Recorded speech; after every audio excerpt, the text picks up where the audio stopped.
is that you want to tell. Right. When you start to get to those things, I think you know better how to work it. Yeah, because you know things that can come up. But in this case, you're using this recording device here as a transcription device.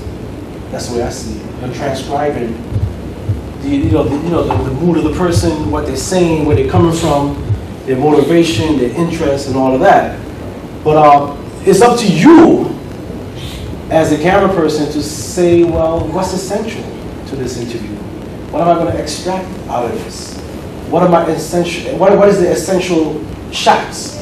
What is the essential meaning of what the person is saying? What can I omit? So shoot to edit, in this case, doesn't really apply because you're conducting an interview for transcription using this as a transcribing device.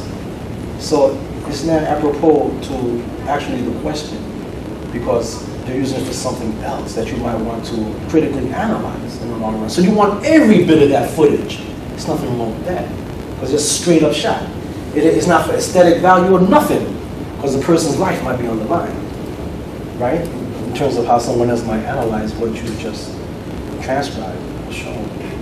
So that's a matter of, forget about aesthetics and all that, shoot to edit bullshit. Don't apply here. Somebody's life is at stake here. So you go for it. All right? The best way you can. All right? Shoot to edit is more for like documentaries, reporting. You might want to do an investigative, you might have an investigative lead on corruption. So let's say a police precinct is up under indictment for corruption. Well, you say, oh shit, who are the officers involved, blah, blah, blah, blah. Where's the precinct? So you want to have like a little pre-planned edit list. Well, let me go to the location, let me do an establishing shot to orient my viewer to where it is that this is happening. Boom, take an outside shot of the police station, that's called an establishing shot. Let's move in closer to the action. Let's go to the sergeant's desk, right, as we walk in. Well, let's see a couple of people here, drug pushers here being questioned or whatever. You see, then you move closer to the particular. So in this field, you deal from the general to the particular. You step along the way. And then you go a full circle, all right? So you have an introduction, you establish the location, you move closer to the action to draw your audience in to that story, right? And then you get to the body of that story. Then you get ready to wrap up that story to resolve it, and then there it is. So that's what that is. You see? That's basically that's a unique circumstance in this situation for transcription. All right. Any other questions? Does anybody have any other questions? Do you feel that who here can take a VCR? Let's say your husband buys you a VCR for Christmas. Can you pull it out the box? Have a patience to read the manual and just connect it together without being intimidated by it? My kids do it. Whoa! That's what I'm saying. I thought somebody else do that. Exactly. I troubleshoot through the whole thing. So you have the patience to do all that, right? Yeah. But it's easier when you have working knowledge or someone else has showed you how to do it. Bingo, that's what I'm getting. Because even though it helps when you have some idea of what you're doing and then go to do it as opposed to sitting there and reading the instructions. Well, sometimes it's just a perseverance to succeed until you get it. And lots of times it's just common sense. And sometimes it's hard to take what Right? you read and apply it. Sometimes you have to see it first and then it Yes. makes sense. When you don't understand You it, better believe it. I Yeah. know. You gotta believe it. I think when you spend too much time trying to figure something out, then you go to the alternative, which is reading it. I mean, that should be the first thing you do, but I'm the opposite. I go through this troubleshooting and I can't get it. I go, That's what you think you know it and you pick it up. yeah. Well, that's why computer terms, they come out with a term called hacking, just And hacking that's away what at it. You're banging away at it, you're hacking away at it. That's a good teacher. The way I did it, I just followed it step by step. I really didn't know what I was doing. I was like output, input, but I was just step by step. So you have the patience But I for it. really didn't understand, You have the patience for it. It takes time. You can really get confusing. See, once I try to Yeah. once I try to relate to you or transmit to you an understanding of some of the basic fundamentals that goes along with this field, It won't be as intimidating. This field is always dealing with what she said, input, output, stages. You see? So, I mean, if you want to record, let's say you want to make 4 audio dubs. This is a test question. Let's say you want to make 4 audio dubs and you got 5 recorders. I should have asked, okay. I give you the answer. It always takes one more player to make the number of recordings that you actually need.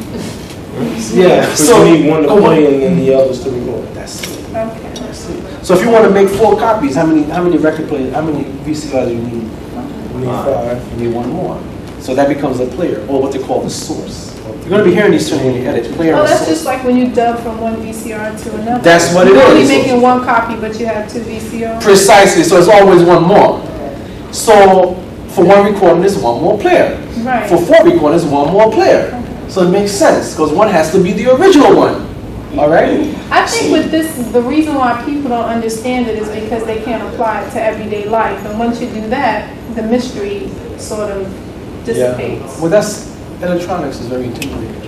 That's why I'm trying to tell you the basic fundamentals. Like, so if you have the player here, right? What is it that you want to connect coming out of that player to record on this one? Now you have 2 of them: the player where the thing is playing, and then you have a recorder here. We're gonna forget about the other one for now. You want the output of the first one? Precisely. The input of But the what second? output? The audio And and video. And the video. right, and those are called RCA jacks. Right. Okay, that's what you see. You know the word already. You know what it looks like. It's either red or, you know what they call red or Middle white. right. Bingo, we're learning now. So that one goes out. So what does it become to the other player that you're recording? What does that The become? input. The input. What becomes the input?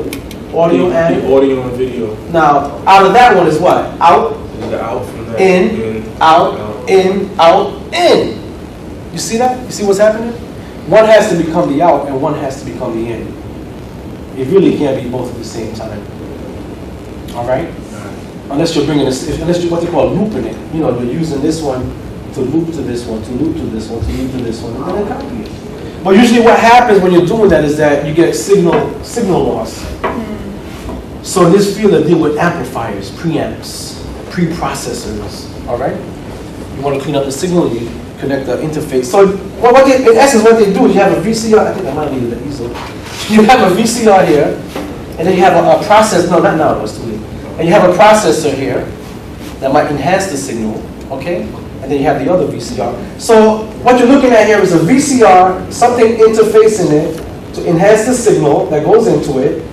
And then this enhancer, which is a device, comes out into the other VCR. So you see what's happening here? You deal with intermediary devices to enhance your signal. To make it it's just as strong as the signal was when it originally was. Precisely. So you have like preamp. What is your audio mixer? Is that like an interface or intermediary device? Your audio board? Yeah. It's almost the same thing. So you have these intermediary devices.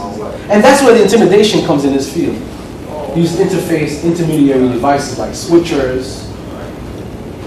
What is a switcher? The toaster is a switcher, right?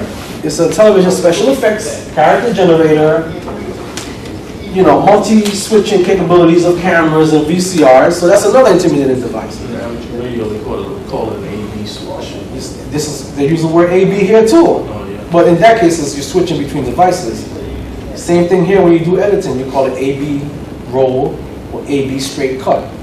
You see? So in this field, what happens is that you're labeling your components. You label them. The first player here could become your player A.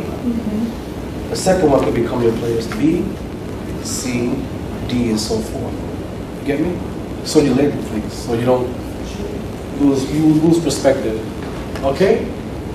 Does everyone get me? You sure? You won't go in one ear and come out the other? Will it be assimilated in short-term memory? That can come back tomorrow and give you a short quiz and everybody gets an A on it? No, I think We got to take it to the videotape. when we start applying what you told us, it'll make a lot more sense. When you see Yeah. it, when you put it in practice and you see Yeah. it, like right now, I mean, maybe everybody hasn't seen a toaster. Yeah. Everybody hasn't seen the recorders and putting the whole bit, you know, everybody hasn't seen the different video cameras, the lighting, you know, so once you see it. Yeah. It's going to come together though. This overview, I hope this overview was, you know, you can understand what's going on in these Because it helps, it's gonna help. You know, you're gonna see your different shot selections, what you can do with audio, what you can do with lighting, how they turn over that tape to do the editing, and hopefully you'll become proficient at it. Now, another important characteristic of this field is that the person that used the equipment before is not courteous enough to leave it in working condition for the next person that comes along. All right, so you know that if you go outside on a shoot and you drain a battery, at least have the decency to charge it up overnight, so the other person, or even you yourself, will be the next person. All right, so you'll be discourteous to yourself. That's the worst that can happen. All right, so you charge batteries up, so the other person. So you can always have a camera on hand, and always have blank tapes available for editing as well as shooting in the field. All right. Now, if you're doing a very high special project, try to use the Super VHS, these cameras here, because we're getting back into that format again, and good picture definition. And when you start making generation copies, the original should be very pristine, good picture quality, good electronics, good camera, a lot of line resolution camera that processes that, Super VHS. Question, even though this is the same size as a Super VHS tape, Yeah. can you put this in a Super VHS recorder? Yes. You can. There's what they call higher electronic devices can read lower, but lower cannot read higher. If you put a Super VHS tape in that Panasonic, It won't no. read. If you put a Super VHS in your home, regular VHS, it won't show. You won't see the But it picture. won't. It won't play. No, you gotta have a Super VHS thing. So it has to have enough resolution to grab the picture, is it? Well, the electronics would have to have been developed to accept, to read those lines of resolution. It's like a printer that doesn't have enough memory or something? Something like that, or enough, pixel values to spray out the letters, so you don't get the difference between a dot matrix printer and a laser jet printer. Laser, yeah. You see what I'm saying? Something like that. You can't put it's not quite the same. Because it's a different technology. It's a different language, actually. Yeah, software, you're dealing with software-driven devices here. This is basically electronic circuitry-driven, you see? So you can take this and put it in a Super VHS deck and it can show, because they made it that way to turn it on and off. You can take a high 8, which scans the same as a Super VHS, and put it this. You can't show this in an 8mm deck, because it won't show, but this is high 8. But you can take an 8mm and show it in a high 8 deck, and it will show. So it's just the way they made it.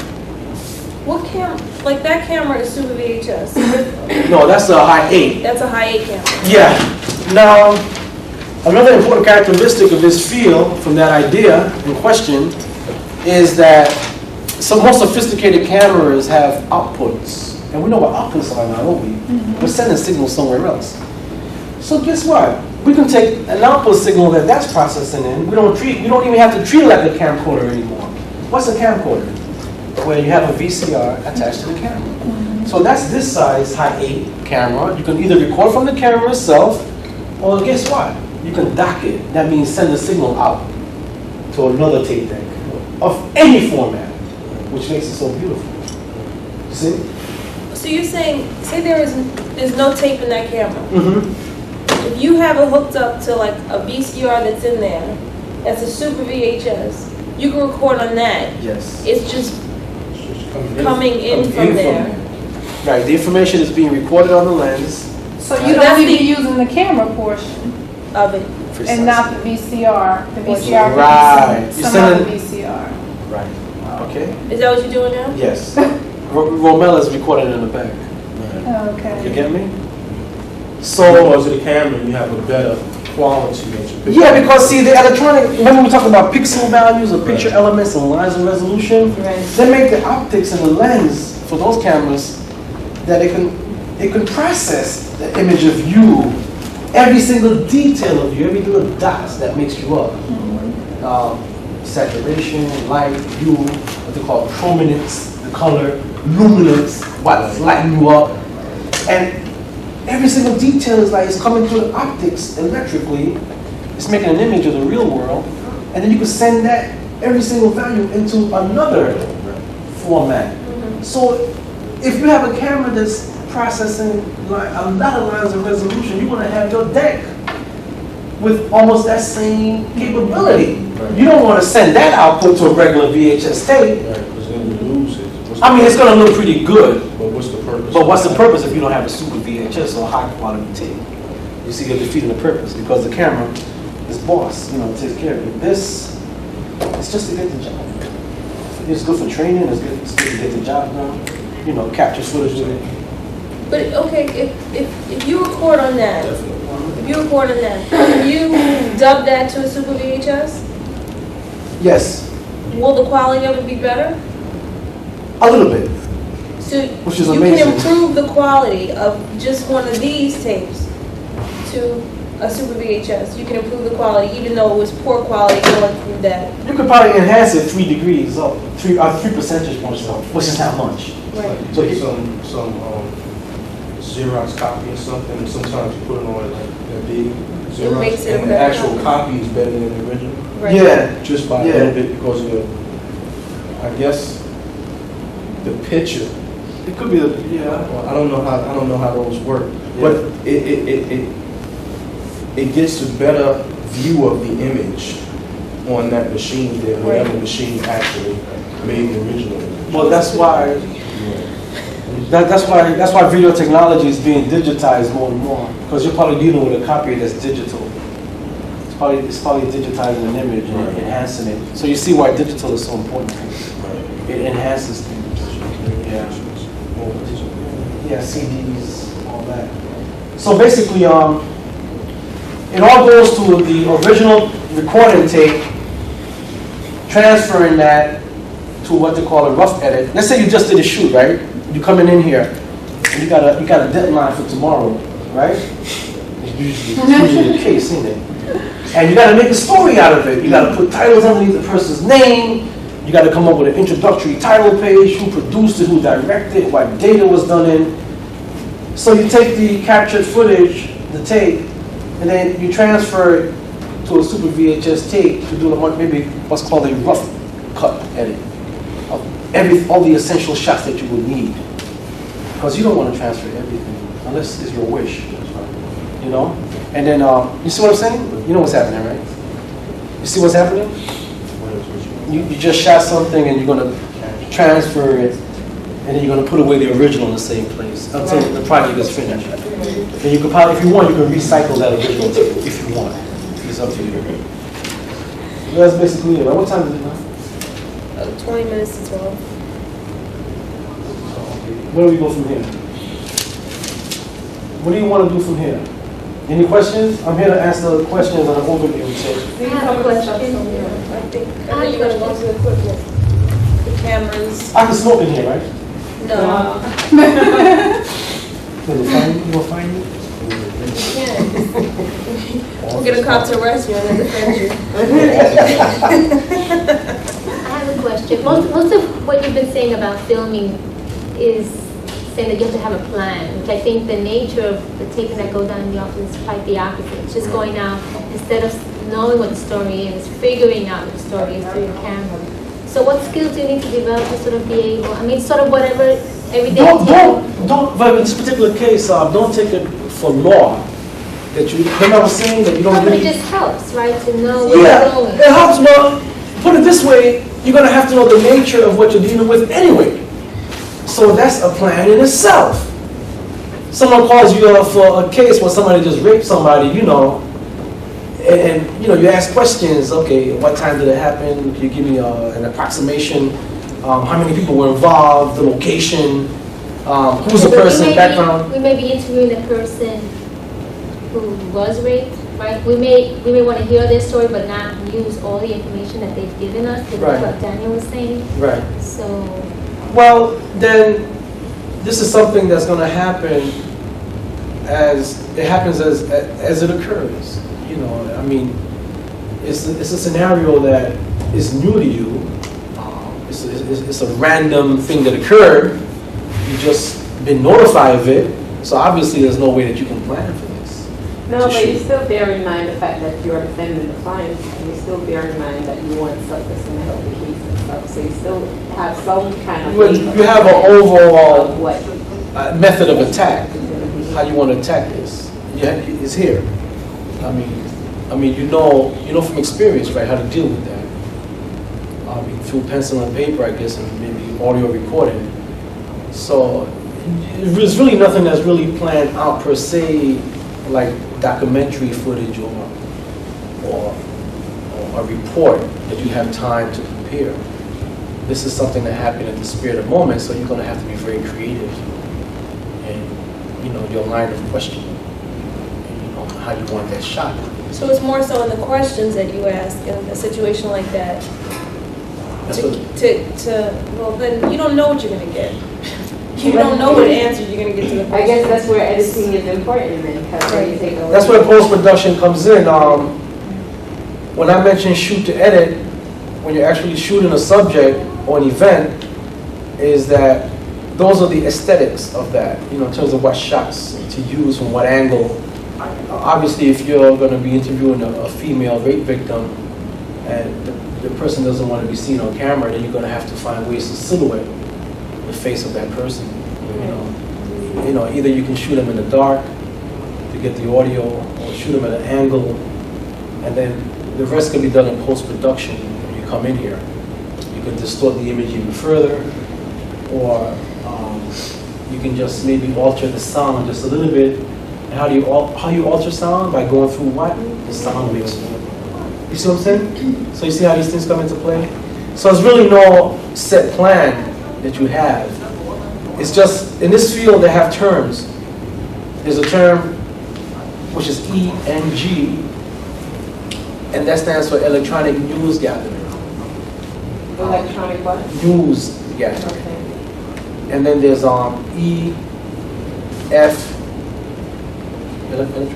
electronic field production. And then there's also electronic field production. Okay? So you can gather, because I don't know why, see, this is like something that's coming out of the past, is a term that they use, electronics. What news gathering actually means is that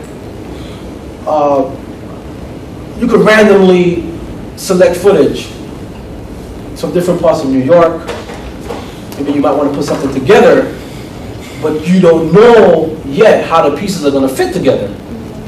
So you're compiling footage, and then you stay home, you look at it, you do what they call log it. You know, you set your VCR to 0 because it has a counter. Some VCRs have a real-time counter in minutes, seconds, and I guess frames, sometimes frames. We'll talk about that later. And some counters just count length, but it's not pertaining to time. So you want a VCR that pertains to time. So from the beginning, you set your counter to 0, and then you play your tape, everything that you shot in New York, and then you say, okay, I'm going to keep 0, 0, 0, 0 to 0, 1 minute. I want that. Then I'm going to discard 1 minute and 2 seconds all the way up to 3 minutes because it's garbage. Then I'm going to pick up at 3 again, and then I'm going to keep everything after that. But you know, I have a question. When you talk about editing, how do you do it in such a way that your film doesn't appear choppy, particularly if you're taking segments out of... That's where I mentioned pictorial continuity, okay? You don't want to have a person smoking a cigarette now, and then the next shot, they're drinking beer. It doesn't make real sense, you know, in the way we do things in the real world. You might want the person smoking a cigarette in one shot, one scene, cut away to a dog eating dog food in the kitchen, just enough time for the person to put down a cigarette and start drinking beer, and then come back to that person drinking beer. So these are editing, this is like directorship. you're dealing with here. A directorship. How to make things real to the viewer, to the audience. How to make it tasteful, unobtrusive, so it doesn't jar the mental psyche. You get what I'm saying? I'm sorry, you know what I was thinking about? Yeah. A good explanation of what you're talking about. Anybody used to watch Benny Hill? Sure, they used to do this scene where he's a person a certain way, and then this person is totally different. He says, "My, you've changed." That's comedy. And television could do that. That's funny. I'm sorry. Yeah, television could do that. But your question was more on a serious tip. So, how do you put it all together? By observation. When you watch maybe CBS News, look to see how someone might do a reporting on the outside of something that happened. You know, how the reporter handled it. You know. What's See? your name? Huh? What's your name? My name? Orlando. Okay. But you go really basic and just like introduce us to the camera and say, you know, like what different things are for and Sure. Now this is one of the, obviously it says in big bold letters, outline letters. This is a pattern something. Camera. It's a regular VHS recording device. And it has what they call a 6x zoom ratio. Okay? That means that it could magnify an image 6 times from our normal way of seeing the world. When we use our eyes, unless you're Superman, you know what I'm saying, or Meteor Man, you can't really zoom into anything, all right? You have to walk in to zoom in. So in this field, there's different terms that they use, all right? They use what they call, if I'm going to walk into a subject to get closer, that's called dolly, like a doll with L-Y.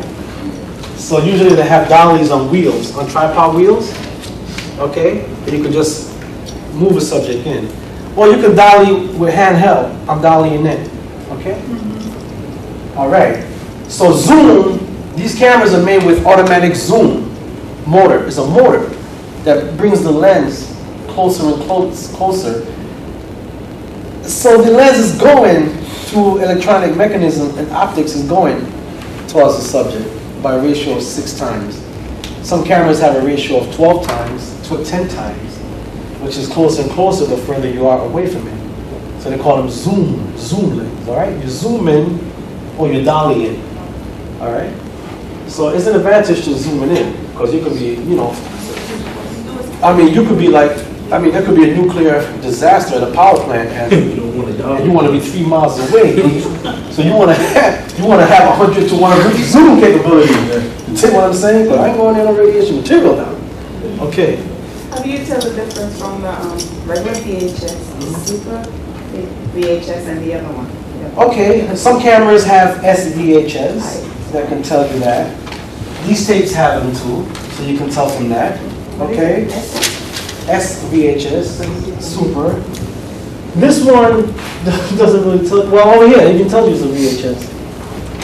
See, regular VHS, high quality. If it had an S, this is more like for consumers. But it's good for, you know, I guess if you guys just want to gather information, it's pretty good for that. But if you want to put something for the network television, that's maybe more for the American Most Funniest Video. It won't hold up for broadcast. So basically what you have here is, does anybody know what this is? All right, it serves multi-functions, right? This is an AC converter box. Well, why do you think they call it converter? Because it converts from alternating current to direct.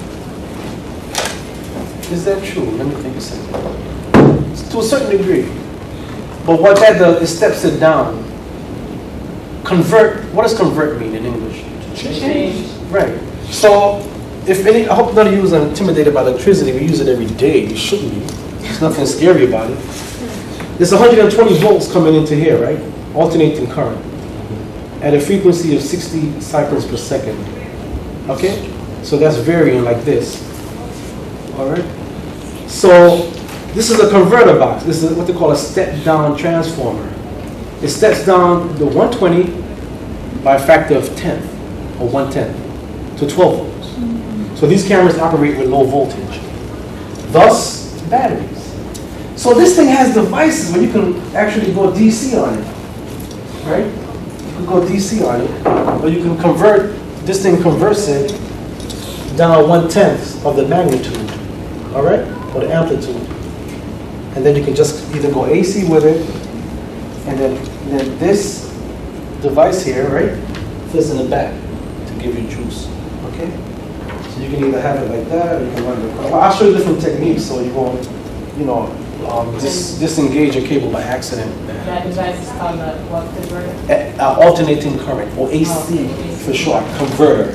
It steps the operator. These things need charge to operate, and charge is electricity. Con Edison provides that. Okay.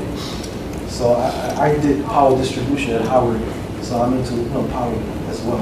So the 6-time thing that you were talking about before, you had it's 6 times in every shot. I mean, or can you work up to 6 times? Zoom. Cameras usually come with they tell you zoom capability. That means that it can magnify an image 6 times what it is to your normal viewing eye. What that particular distance is, I don't really know. But all I know is that it can bring it in magnification 6 times. Right, but I think she's asking, can it do varying degrees up into 6? Precisely. The 6 is the upper limit. So how do you do that? What is there Okay. This has, see, okay, now this is how we're going to hold a workshop. But I just hope it's logical. That was a good question, you see. Now, she took me off my train of thought because I was still going to cover the power. But I got to jump ahead and respond to that question. All right? So if I confuse you, just let me know. Jump back. And then I'll jump back. Right, precisely. Now, there's 2 ways that you can zoom. This is called a ring. Okay? You can zoom this way. So it moves it towards the subject, and it has a 6. See that 6? Remember, you have a 6 times zoom? That's what that 6 means. See the 6? So this moves it further away to the left. So this is like normal viewing, right? So if I look through the viewfinder, I'll see him, like my eyes are seeing him, right here. Then I can get closer to maybe 2 times. 3, 4, 5, 6. Closer. You get it? And he's not even walking towards me. Right, okay. It's almost like the camera's moving, but it's because of the optics. Okay. All right? The same magnification principles that they use in optics and telescopes they use for this. And still photography, like 35 millimeter with zoom lens. It's the same technology, it's all electronics. So basically, you're dealing with this. Okay, this is a ring zoom. When they do music video, they do like, this is it. They're doing this ring thing. You're coming in and out. You might want to get to a subject quickly, so you might want to get there fast and then focus. So, but don't forget that the closer you get, the more you have to keep focusing as you go in, because it goes out of focus. So there's techniques that you have to learn. And keeping the focus is very important. Now there's also a motor zoom, right? Now some cameras have your handheld mechanism here. This has it down here, which is kind of weird. But that's just their design. What is that? This is called a motor zoom. Yeah, this is done mechanically with your hands. Right. All right. It's not as fluid as a motor zoom. So if you hit this forward, it goes closer. So that overrides it? The motor zone? Like if that's all the way to the left. Right. Then this will stop moving. It's going to move with it. Oh, The same way I move it physically, and I use a zoom here, it's going to start moving it too. Oh, I see. Okay. So it's connected. I can do it manually, I can do it through this. And which way how do you know, does it say which way you move it on? Well, if obviously the button goes here or forward. So if you're going backwards, you're coming away. Okay. If you're moving forward, you're moving towards. So it's logical. You see? You hit the front zoom to get closer, and you hit the back button to go backwards. And what is this device called? Automatic zoom control. So there's ring zoom and automatic zoom. Right.